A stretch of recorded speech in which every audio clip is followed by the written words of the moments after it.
maybe Tulsi help Craig get comfortably situated. And move Abhiram's things, because everything is in the way. I was hoping to play with it. You can lay down. You can lay down after the class. Put a few rounds in on the whatever those dangling things are. Oh look, I can read it. Yes, so very good. Very happy that that we can all read. Everyone is very happy with this TV. I'm always skeptical of technology, but now even I'm looking into ways I may do some little even online work and things like that. But anyway, I'm just considering the idea. I'm not like actually doing anything as of yet. But so anyhow, what could be done? All right, let's read here our Srimad Bhagavatam. So just a context. Yesterday we were talking about how the supreme will of the Lord, is arranged that sometimes people kill one another, other times they protect one another. This is the rise and fall of everything in the material world. And ultimately, as in the ocean, the bigger and stronger aquatics swallow up the smaller and weaker ones, so also the Supreme Personality of Godhead, to lighten the burden of the earth, has engaged the stronger Yadu to kill the weaker and the bigger Yadu to kill the smaller. And because they're all the Lord's devotees, why would the Lord ever inspire devotees to do that to one another? One, to fulfill some material curses that were there. That's one thing. Two, to create a bewildering situation for the atheists who are bewildered by all these pastimes. Three, they're also, what's happening on the level of the soul is not slaying and slaying, as the Bhagavad Gita says. It's not that, just like when you wake up from a dream, you're not like, oh my God, you don't dwell on that dream anymore. You just go about in your waking state. You're just like, thank God that was a dream. So similarly, when the soul is, even if it looks like in this world there's a great big bloodbath, a great big war, at the soul eternal level, that's just but a dream actually. So not so important, and it puts into perspective all of our activities that we put so much prominence in. Just like you don't put so much prominence, that was an amazing experience I had in that dream. Only kind of like a silly person would be like putting so much prominence on their dreams. So similarly, putting so much prominence on one's activities in life, especially the temporary activities, that's just silly. It's but a dream. But, we have a good opportunity here to approach the Lord, which is our eternal factual relationship. Even in the dream level, we have that ability to do that. So now we're going to do this. And actually, Arjuna is going to talk about today what's really going to help him find solace in this very disturbing material situation. You can imagine he's having a very bad dream, of all of Krishna's left, all of the relatives killed each other, and it's like a crazy circumstance. He lost all his power. He's miserable. And, Yudhishthir seeing all kinds of bad omens. It just looks really bad. Kali Yuga is setting in. They were in Dwapara Yuga, and now Dwapara Yuga is ending. And now what was once a better situation in society is now rapidly degrading. So it looks very bad on so many. It's a pretty bad dream. But this is how he's going to wake up. Desha kalartha yuktani Ritapo pashamani cha Haranti smaratas chitang Govinda bihitani me. Desha, space, kala, time, artha, importance, yuktani, impregnated with, hrit, the heart, tapa, burning, upashamani, extinguishing, cha, and haranti are attracting, smarta, by remembering, chittam, mind, govinda, the Supreme Personality of pleasure, abhitani, narrated by, me, unto me. Now I am attracted to those instructions imparted to me by the Personality of Godhead, Govinda, because they are impregnated with instructions for relieving the burning heart in all circumstances of time and space. So if you have a burning heart, what instructions is he referring to? Arjuna, he's speaking this verse. What instructions is he referring to in this verse?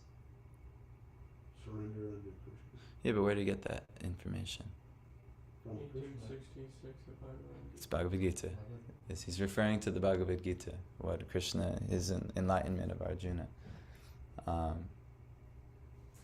So, also in the Mahabharata, Krishna also gave Arjuna also another set of instructions afterwards, which were a little confidential.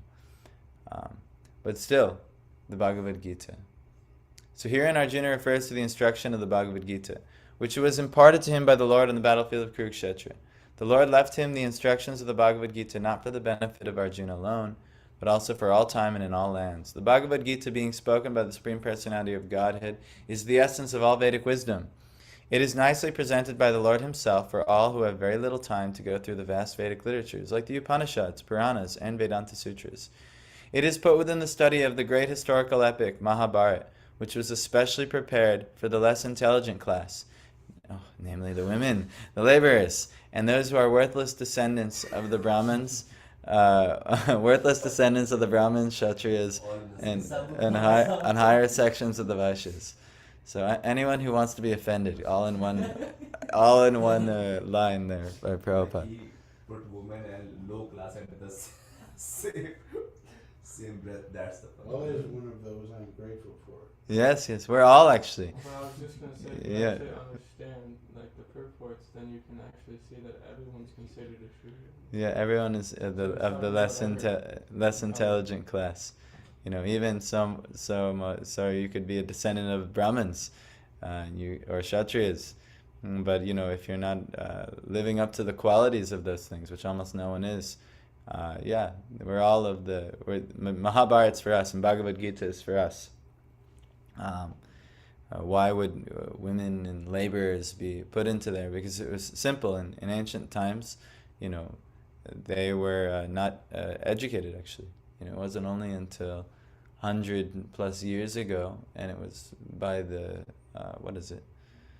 pretty much, actually, it was only like maybe 70 years ago or something like that, that women, at least in this country, and then the rest of the world followed, began getting educated. And it was pretty much just for corporate purposes. World War II happened and all the men went to war, and then they were like, no, but the consumption still must go on, and they said, women, you get in the workforce. And then they glorified it like it's some wonderful thing that women should be subjected to doing all of the manual labor that men are doing. But actually, no, women do very well at home. They do very well with children. It's so natural, My wife has so much more consideration for Abhiram, or my son, than I do. He's he was a little difficult last night, and he just started crying, and what the? All right, you take him, but she's gonna take him, and because this is much more natural for women, actually, and but naturally though, then it wasn't because they had so many other responsibilities: cooking, cleaning, maintaining the home, which is a full-time job. Maybe you guys have seen it with your mothers. It's a full-time job. So then they weren't also having to get fully educated, having to pursue careers and, all these things. That was left for the other roles of the family members, the husbands, the sons, and so on like this. So, naturally, this was kind of categorized in who was eligible to hear what type of philosophy, just like I'm not eligible to go hear much about, all of the top level physics, because that's just not my nature, that's not my field of study. So similar, the most Vedic literatures were not for everybody, including the labor class and so on. They were kind of only for those who were very deep in the process. So now, similarly, Mahabharata, though, it gave us a taste of all the values of the Vedas in very in didactic storytelling, in beautiful poetry, drama, adventure, romance, battles. It's like entertainment, but at the same time you get like enlightened. So Mahabharata's really for us, and Bhagavad Gita is the summum bonum conclusion of Mahabharata, and it's for everybody. Everyone can understand Bhagavad Gita. And then if you understand Bhagavad Gita, then you can actually then go on to even Srimad Bhagavatam and so many of the deeper teachings. But so the problem which arose in the heart of Arjuna on the battlefield of Kurukshetra was solved by the teachings of the Bhagavad Gita. Again, after the departure of the Lord from the vision of earthly people, when Arjuna was face to face with being vanquished in his acquired power and prominence, he wanted again to remember the great teachings of the Bhagavad Gita, just to teach all concerned that the Bhagavad Gita can be consulted in all critical times, not only for solace from all kinds of mental agonies, but also for the way out of great entanglements which may embarrass one in some critical hour. So we eventually may find ourselves in some type of great calamity in this material world, like Arjuna did, And then the Bhagavad Gita is the ultimate solution for all of this material world's problems. So, yes, if you... Is he talking about Kunti here, bro? Entanglements which may embarrass one and some, or like who is he talking about?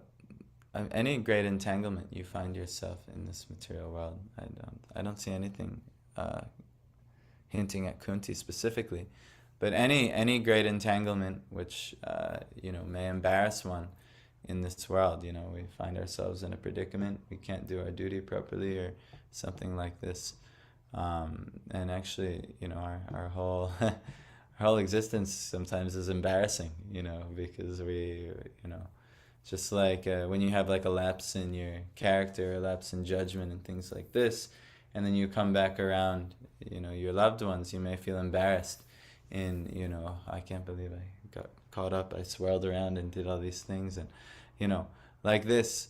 So this is the great entanglements which cause us in this way. Bhagavad Gita is the solution for every issue, actually. So, Arjuna is feeling embarrassed because he just got all of Krishna's wives got taken under his care. All of the, Yadus just left in a bloodbath war.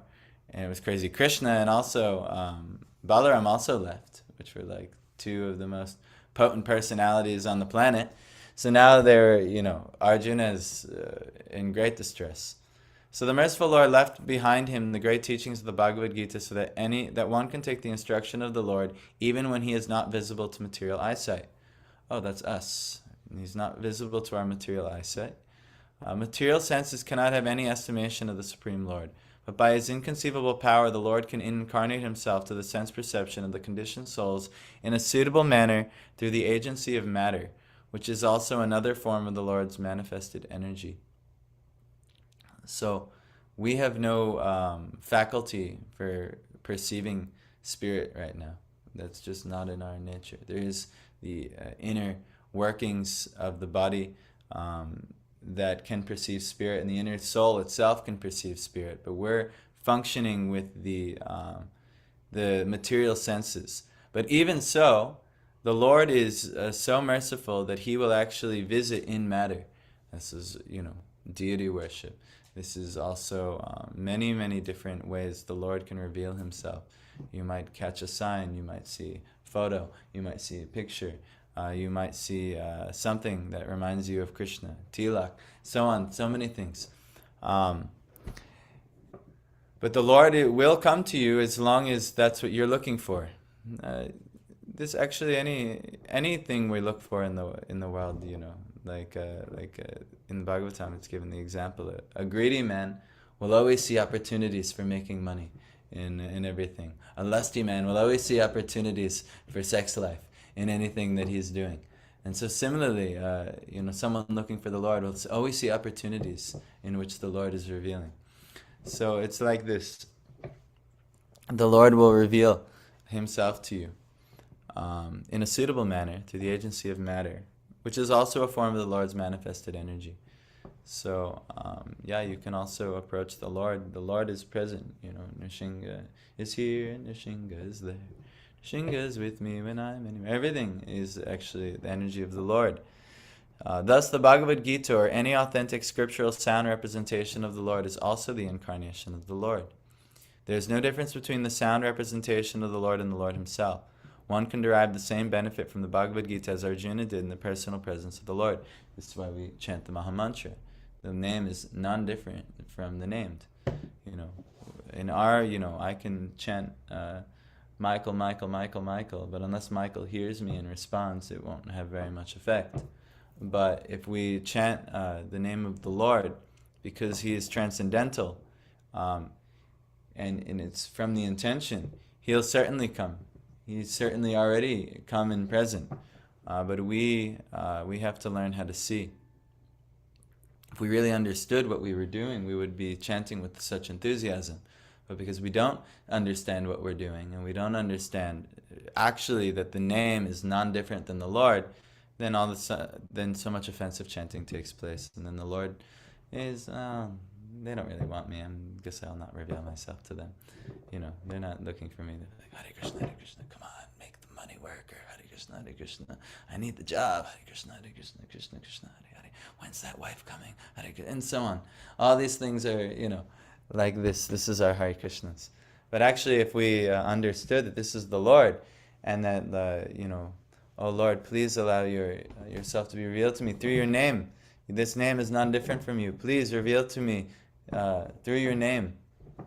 And oftentimes, just by hearing Krishna, the word Krishna, when you hear it in society, someone says Krishna, it reminds you, that reality of the Lord can be reawakened. So, when we're chanting Hare Krishna, this should be a constant reminder of the Lord, the reality of the Lord. But due to offenses, we, in the midst of chanting, forget what we're actually doing, and forget that the Lord is where there's an opportunity for the Lord to be present before us, as long as we actually are understanding what we're doing. But due to our offenses, the Lord says, wait a second, I will not come. You don't want me. Just like imagine, you're going on a date with the lady, and so the lady is like, okay, this is very nice, and then so you're on the date, but all of a sudden some important phone call from mom is there, and so then you take the phone call from mom, and you say, hold on, and then you go for 3 hours. She'll leave the place and she'll be offended, like this. So similarly, Hare Krishna, I'm approaching you, dear Lord, and then phone call, Maya's on the phone. Oh yes, the workings of your job. Yes, okay. Oh, the workings of your relationships. All the material duties you have to do today. And then next thing you know, you hang up and you say, all right, let me get back to it. But the Lord is, He doesn't care. But we might spend all day on the phone with Maya. All day on the phone with Maya. Very little on the phone and actually calling out sincerely to the Lord. So like this, the sound representation of the Lord and the Lord Himself are actually identical, if we have the correct vision to understand this. So the faithful human being who is desirous of being liberated from the clutches of material existence can very easily take advantage of the Bhagavad Gita. And with this in view, the Lord instructed Arjuna as if Arjuna were in need of it. In the Bhagavad Gita, 5 important factors of knowledge have been delineated pertaining to 1. The Supreme Lord, Bhagavan. 2. The living being, the Jiva. 3. Nature, Prakriti. 4. Time, Kala, and space. And 5. The process of activity, karma. Out of these, the Supreme Lord and the living being are qualitatively one. The difference, quality means we're transcendental spiritual. We're of superior energy. The difference between the two has been analyzed as the difference between the whole and the part and the parts and part and parcel.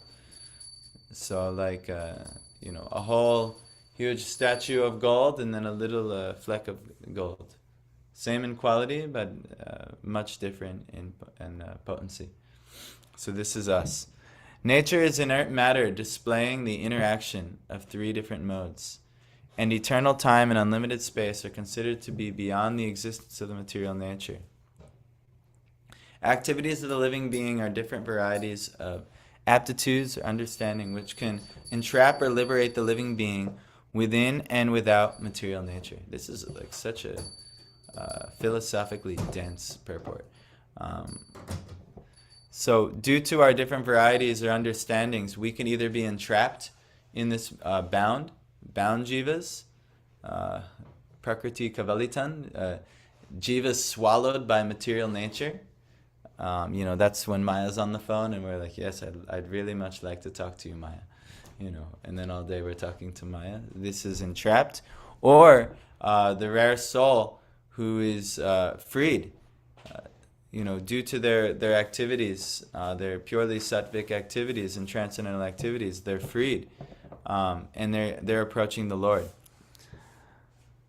So, or liberate the living being within and without material nature. All these subject matters are concisely discussed in the Bhagavad Gita, and later the subject matters are elaborated in the Srimad Bhagavatam for further enlightenment.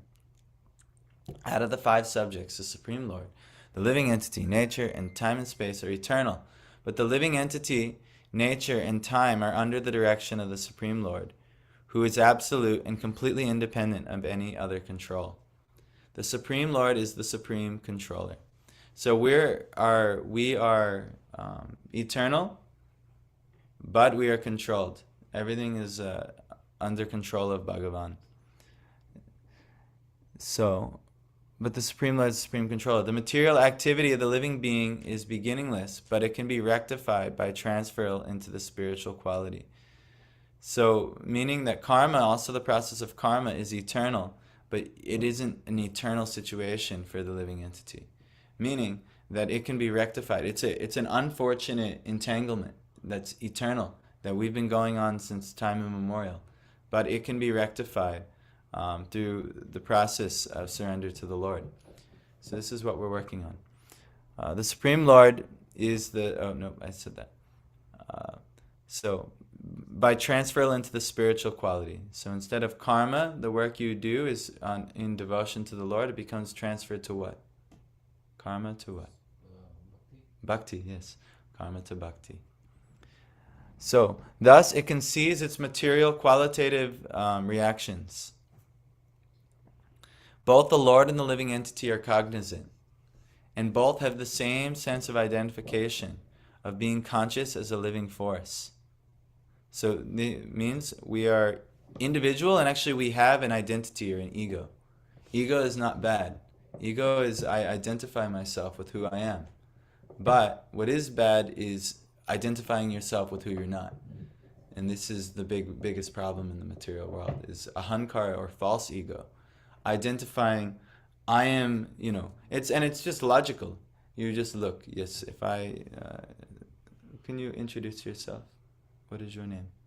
My name is Tan. What is your last name? Rathod. Yeah, From where? from Mumbai. So, Yes. So if you identify yourself, I'm Tanmay Rathod from Mumbai. 32 years ago, you were not Tanmay Rathod from Mumbai. So this is actually ahankara. This is actually a symptom of false ego. This isn't eternal. This isn't actually identifying with who you are. There's really only one eternal position of the living entity. Actually, that's why when we get initiated, so if I were to say, please introduce yourself. Das, actually. You're Tulsi Das. So you're a servant of the servant of Krishna. This is a proper identification, actually. Because actually, this is what we are as a spirit soul. Jivara Swarupa Hoy Krishnara Nitya Das. This is actually the eternal identification. So actually, for eternity, we will have a sense of identification. We will have an ego. But when you identify with temporary material facets of what's appearing to be you, you're entrapped. So anyone in this material world who's very caught up in I and mine, then they are the entrapped, bound living entities. So this is our predicament. We are not seeing clearly. We're too distracted to understand that, I'm not a white male of this name, from this lineage, and this family. This is a temporary arrangement here. Just like last night you might have dreamed that you were like a T-Rex or something like this. But this is just a temporary dream arrangement. So similarly, on a greater scale, this lifetime is a temporary arrangement. Your wife, your family, your lineage, all of these are all temporary arrangements.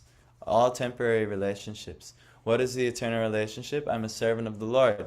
So any activity that you're doing that's confirming that acting upon that real relationship, this is real. Anything else you are doing, this is false activity. So this is, it's useless activity. This is why we're teaching. Please come and do real activity. Do actually understand your factual position and act from your position. Not, uh, like, I don't know, nowadays kids are taught very early, you could be with any whatever you want, little boy, you could be a girl, no problem. Then now they're telling trans-speciesism too. Little girl, yes, you can be a dolphin. We'll get you all kinds of surgeries and things like that so you can be a dolphin. There's crazy things are happening in the world like this.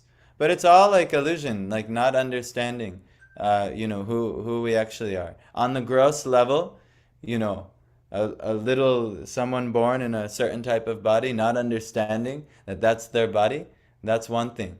But we're all doing that. We're all, I don't know, we're like trans substance beings.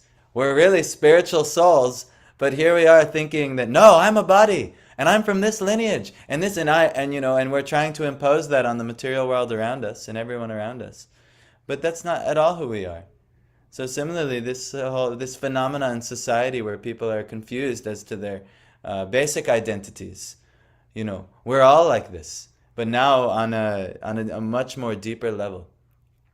So this is our issue. But it can be rectified by transferal to the spiritual quality, understanding the spiritual nature. So thus it can seize its material qualitative reactions. Both the Lord and the living, we read that, or we have identity. The living being under the condition of material nature called Mahat Tattva misidentifies himself as being different from the Lord. The whole scheme of the Vedic wisdom. And so what's this mean? Not that yes, I'm really just the Lord. What's this actually mean? We are misidentifying our deep connection to the Lord. That, we are in one sense separate identities, but in another sense, difference and non-difference, beta, prakash. Also, we are very deeply and inherently connected to the Lord. We are spiritual like the Lord. But instead, in the material world, everyone's thinking, I am this body, I am the enjoyer, and no consideration of the Lord. But this is a huge misstep, not having consideration for the Lord. Because the Lord is the very soul of our soul, the very source of our existence. We cannot exist independently of the Lord. So in that sense, we're non-different. But in another sense, we are not the total Lord. So anyway, the whole scheme of Vedic wisdom is targeted to the aim of eradicating such a misconception, and thus liberating the living being from the illusion of material identification. When such an illusion is eradicated by knowledge and renunciation, the living beings are responsible actors and enjoyers also. The sense of enjoyment in the Lord is real. Maya's calling? Yes, I have to go to New York City right now. Right now? How? Vijesh is moving to New York, so I have to find his house with him. You have to or you want to? I have to go to with him. I wasn't sure he was gonna book today. He was saying Saturday, but Okay. What can be done? If you could arrange whatever has to be arranged beforehand. I think I have one guy, but he has to help me. Yes. Tulsidas. Yeah. Handwritten. Okay. So, okay. What can be done? So, where are we? The whole scheme of Vedic wisdom is targeted to the aim of eradicating such a misconception and thus liberating the living being from the illusion of material identification. So the whole Vedic wisdom will gradually take you through this. And you'll understand very wholeheartedly that you are a spirit soul over time, over realization, and it's gradual. When such an illusion is eradicated by knowledge and renunciation, the living beings are responsible actors and enjoyers also. You'll actually know how to act, and you'll also enjoy your actions. A sense of enjoyment in the Lord is real, but such a sense in the living being is a sort of wishful desire only. The difference in consciousness is the distinction of the two identities, namely the Lord and the living being. Otherwise, there is no difference between the Lord and the living being. The living being is therefore eternally one and different simultaneously. The whole instruction of the Bhagavad Gita stands on this principle. Yes, that is exactly what this is. Even Chaitanya Mahaprabhu is teaching Jivara Swarupoi Krishna and Nitidas. The next part is Krishna Tatasya Shakti, where Krishna's marginal potency, Beta Beta Prakash, which is one with and different from him. So we are not quite the full total Lord, but we are also not quite this these material misidentifications. We have a nature that's the same as the Lord, the spiritual nature, but also a different identity than him, as the part and parcel, the servant to the supreme whole, the master. So this is all delineated in Bhagavad Gita. The surrender of the soul unto the Lord. Because we are non-different from the Lord. We cannot be completely separate from the Lord. But at the same time, if we act in favorable, anukulyena Krishna anushilanam, favorable activity towards the Lord, this is the perfect arrangement. This Bhagavad Gita is teaching. So in the Bhagavad Gita, the Lord and the living beings are both described as sanatan, or eternal. And the Lord's abode, far beyond the material sky, is also described as sanatan. The living being is invited to live in the sanatan existence of the Lord. And the process which can help a living being to approach the Lord's abode, where the liberated activity of the soul is exhibited, is called sanatan dharma. One cannot, however, reach the eternal abode of the Lord without being free from the misconception of material identification. So you cannot reach the eternal abode of the Lord without being free from the misconception of material identification. See, it's not like, this is a very good point. And so, sorry, it's free from the misconception of material identification. And the Bhagavad Gita gives us the clue how to achieve this stage of perfection. This is why it's very important to have a very deep sadhana. Because it's not like, all right, well, I'll just chant Hare Krishna. Spam, you understand? I'll just chant Hare Krishna and I'll go back to Godhead. Unless you've chanted Hare Krishna to the point where you no longer are misidentifying yourself, one, the holy name will not really touch you because you're not really chanting Hare Krishna yet. But you must go through the process and you must remove this misconception. Unless this misconception is removed, Prabhupada is saying here, and the Vedas are saying, you cannot reach the eternal abode of the Lord. So this is very important. This isn't just a lackadaisical thing, I'll just do my best and the Lord will take care of me. Unless your best is overcoming the misidentification of material existence wholeheartedly, meaning you have no longer are doing anything material, then guess where your destination is next? The material world. And you'll come back and you'll continue where you left off.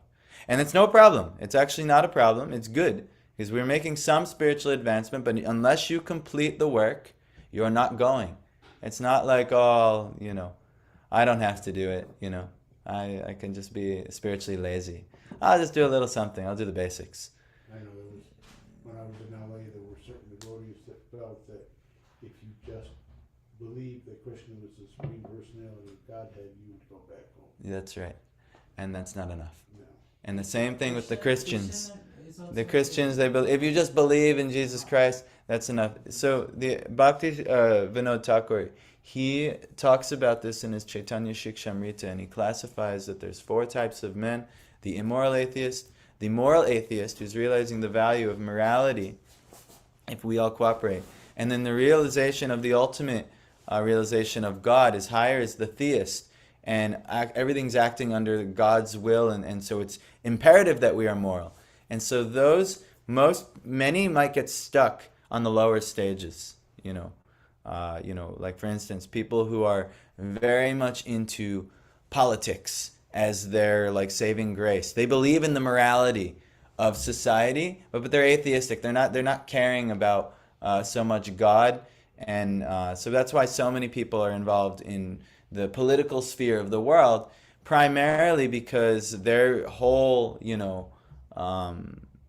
existence is dictated on they're on the moral atheist stage. But Bhaktivinoda Thakur, we have to evolve from that stage to the theist stage. We must believe in God. But then from the theist stage, what's the evolution? Do you know the next? Sadhana. Yes, the sadhaka. In order to become, the goal is to become a siddha, a perfected spiritual being who is no longer identifying with the material existence at all altogether. But in order to get there, we have to evolve. And what's the stage between a theist, one who believes in God, and that siddha is the sadhaka, one who is very wholeheartedly practicing. All of these practices are not empty. Prabhupada's saying, chanting 16 rounds. And guess what? 16 rounds is just the bare minimum basics of just being a sadhaka. 16 rounds isn't some special feat, actually. Truthfully, this is just the bare bones. In order to be a siddha, let's say Lord Chaitanya is not accepting anything under it for one who's chanting at least 58 rounds, 1 lakh of nam a day. Now, it might take some years of life, to get there. But by the strength of this sadhana, we will make advancement. And it could even happen in one lifetime. In one lifetime, you can be so sincere, and so much of Krishna's mercy can come to you, and you're receiving Krishna's mercy so sincerely that you go through all of the stages. We see this with our acharyas, Srila Prabhupada. We see this with Bhaktivinoda Thakur. One of our jobs is tat karma pravartana, is doing all of the proper activities for bhakti. And then on top of that, sato vrite, following in the footsteps of our previous acharyas. What did they do? You might have to tough it out for some years as a very deep spiritual sadhak. You have to. And if you don't do it now, you're just waiting to do it later. So start now. There's no inhibition. Age is there, no problem. Duties are there, no problem. Work is there, no problem. You start. Wherever you are, whatever you can do, you have some ability to start. Even at work, the consciousness can be in so many places. Okay, I have to do my work. One, why am I doing my work? Okay, I have to maintain my life for spiritual realization. That is the point of human existence, not so I can try and enjoy, like this. But anyhow, these things, we have to work our way out of this. So the sadhak is the evolved theist, the sadhaka theist. So this is why we're, we can say, Madhav, come here, you're a young boy, don't get into debt in the world. Come, serve at the temple, do all these things, go to India, hear from gurus, learn all these things. Yes, maybe marriage comes one day, maybe then job, money, all things will have to follow. But this is why Madhav can do this happily. And why but Tanmay, you don't, or Tulsidas, you don't have the same arrangement. So you have, you're already implicated. Debt is there. People are relying on you. You've got entangled in some things. Me too. But it doesn't matter. You're not barred. You can go to work. You can still think of Krishna. You can perform your sadhana, and so on. So you. And then meet wife and son, no problem. You can have children and you can guide everyone through this process, and you can yourself. And then you can detach from all these things. Like Craig, in your older years, now okay, you've done it. So many men and women and children, everything has come, and now boys are grown, and now it's a different phase of life, and you can really devote a good portion of your life now to this, and detach more and more and more from these entanglements that it won't be as necessary for you, depending on the situation. But Krishna will bless. So anyhow, everyone has the chance to rise up in sadhana. And what's the point of sadhana? The sadhya is the goal. We achieve Krishna. We're doing sadhana means a means to attain a goal. The goal is Krishna. Sadhanam Shuddha Bhakti. What's it? Well, the real, what gives happiness, Prabhupada was explaining. I'm saying if we achieve Krishna. Yes, that's like a secondary symptom is, yes, you'll automatically be happy. Yes. But even the idea of chasing our happiness, that's not the goal. The goal is actually tad priti, his love. His exchange of love, his love and affection. To please Krishna, this should be our goal. And how do we do it? The sadhana is Shuddha Bhakti, pure bhakti. So this is what we're trying to do, but we have to make advancement. We have to see where we are. Okay, how can I grow from here? How can I go deeper from here? How can I be more sincere in my rounds? How can I be more sincere in my study? How can I be more sincere in my worship practices? How can I be more sincere in my relationship with the devotees? Am I getting more advanced devotee association? Or am I stagnant now, just relying only on myself or even my peers? No, we have to. How do we grow? We have to have proper steps that we can take to grow, and take proper guidance. Find the sources who will help me grow, and then go to those sources and take from them what they're giving. So, okay, very long purport, but it's very deep. This is very good. The living being is invited. So the Bhagavad Gita, the Lord, living beings are both described as Sanatan or eternal, and the Lord's abode, far beyond the material sky, is also described as Sanatan. The living being is invited to live in the Sanatan existence of the Lord, and the process which can help a living being to approach the Lord's abode, where the liberated activity of the soul is exhibited, is called Sanatan Dharma.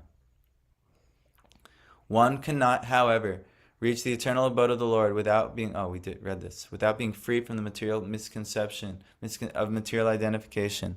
And the Bhagavad Gita is teaching us how to do, gives us the clue how to achieve this stage of perfection. The process of being liberated from the misconception of material identification is called in different stages fruitive activity, empiric philosophy, and devotional service. So karma, jnana, and bhakti, up to transcendental realization. So such transcendental realization is made possible by dovetailing all the above items in relation with the Lord. So actually in the, I don't know if I'll remember it, but it's described by Rupa Goswami in Prabhupada's Nectar of Instruction. And he's saying, Karmibhya parito. Am I going to forget? I'm going to forget. But basically that Priyataya, which is, it's said that the more dear than the karmis are the, so then it says, Vyuktim yayor jnaninas. So it's, the Shastras say the jnanis are more dear than the karmis. And even more, Tebhyo bhakti, Tebhyo jnana vimukta, the liberated jnanis is bhakti parama. Are even more dear are those jnanis who realize the supreme bhakti. And then even more dear than those, premikas nishtastata, are the prema bhaktis, the premi bhaktas, are the premi bhaktas who have achieved prem with the Lord. And even superior to those, it's saying, Tabhyas ta pashu palapankaja drushas. The one that the cowherder boy with his lotus eyes is gazing upon. So this could refer to the Vrajavasis, but ultimately the gopis. And then even higher, Tabyopi Saradhika. Even higher than that is Srimati Radhika. So this is talking about what is the elevation. What are the elevation of devotees? Who do we want to try and associate with? If we're on the platform of jnana, or if we're on the platform of karma, just anyone with knowledge, that's good, associate. If we're on the platform of jnana, okay, we have some knowledge, we should find the jnana vimuktas, the liberated jnanis who understand bhakti. Now, we understand the deep conclusions of bhakti, we should look for the premi bhaktas. Then somehow we've achieved prem bhakti, we should look for the ones who are, that Krishna is gazing upon the most dear. Oh, these are the gopis. And then we find the gopis. Who is the gopi he's looking at the most? Srimati Radhika. How can I get involved in service to Srimati Radhika? This is actually the whole goal of our acharyas, is Radha Dasyam, becoming a servant of Radha, because this is most dear to Krishna. But we have to start where we at. Okay, let me just find someone with some knowledge maybe, or maybe let me find someone who has knowledge of bhakti. And then we have to, this is the only way we make advancement. The verse before was saying, Tishtan Vraje Tadanuragi Jananugami. Meaning, under the guidance of those persons with devotion, with that deep attachment to Krishna. This is the only way. So, we have to finish here. Such transcendental realization is made possible by dovetailing all the above items in relation with the Lord. Prescribed duties of the human being as directed in the Vedas can gradually purify the sinful mind of the conditioned soul and raise him to the stage of knowledge. So in our sinful nature, we're practically karmis still. And then first comes knowledge. Raise him. But on realizing the actual solution of life, one becomes situated in devotional service to the Lord. Bhakti. The Bhagavad Gita begins with the problems of life by discriminating the soul from the elements of matter and proves by all reason and argument that the soul is indestructible in all circumstances and that the outer covering of matter, the body and mind, change for another term of material existence, which is full of miseries. The Bhagavad Gita is therefore meant for terminating all different types of miseries, and Arjuna took shelter of this great knowledge, which had been imparted to him during the Kurukshetra battle. So right here, this is very comprehensive purport, but this is telling us the process. This is what the Bhagavad Gita will help us realize. It will raise us even to anyone who reads Bhagavad Gita, you'll come from karma to jnana immediately. All jnana is there in the beginning. All this Sankhya philosophy is all the proper spiritual jnana is given all throughout the whole beginning part of Bhagavad Gita. And then by doing this process, you will actually be raised to bhakti. This is actually this is the actual process. But Maya will call, and you will not get the opportunity if you answer Maya's calls. So don't let Maya ring, or you just ignore the call of Maya. Samskaras will come. Oh, you need to do this thing. Ignore the call. Fortunately, though, if we're on the phone with Maya for 3 hours, and we go back to worshiping Krishna, Krishna didn't get up and leave. That's right. That is fortunate. But if you get up and leave, and you keep taking the phone calls of Maya, yeah, yes, this is figurative. But if we keep taking the phone calls of Maya, and we don't get up, and ultimately, we will miss out on the whole point of life. And then at the end of life, if we're still trying to cling on the phone call of Maya, then what a waste. We wasted the whole life. So you have this opportunity now. Bhagavad Gita, we should learn these very, very wholeheartedly, these teachings of Bhagavad Gita. And then, then there's much more advanced teachings. Even. What chapter was this? This is 15. So the first canto. First canto, 15, 27. Yeah, it's text 27. Yeah, it's like Very dense. Very, very dense. But it's describing the whole, Prabhupada is, and you know what, when you first read it, you don't realize, but when you understand the context from coming from the Goswamis, Chaitanya Mahaprabhu down to Prabhupada, he is doing in such tactful and easily understandable, he's rising us to the highest platform so quickly, actually. But it may take someone to help illuminate that for you. So, but anyhow, today's message: don't take the phone calls of Maya. take the call Krishna. Call Krishna yourself. Yes, block the calls of Maya and call Krishna via your chanting and your worship practices and your service practices. This is the process. So anyhow, Grantaraj Srimad Bhagavatam ki, Srila Prabhupada ki. I'm so sorry I didn't even do my my Guru pranams. So Guruve Gaurachandraya Radhikaya Tadale Krishnaya Krishna Bhaktaya Tad Bhaktaya Namo Namaha Namo Shpadaya Krishna Prishtaya Bhutale Shpad Bhaktivedanta Swamini Tinamini Namaste Saraswati Charni Nirvisheshwani Pasha Deshatarni. So my apologies. Hare Krishna, and have a good day.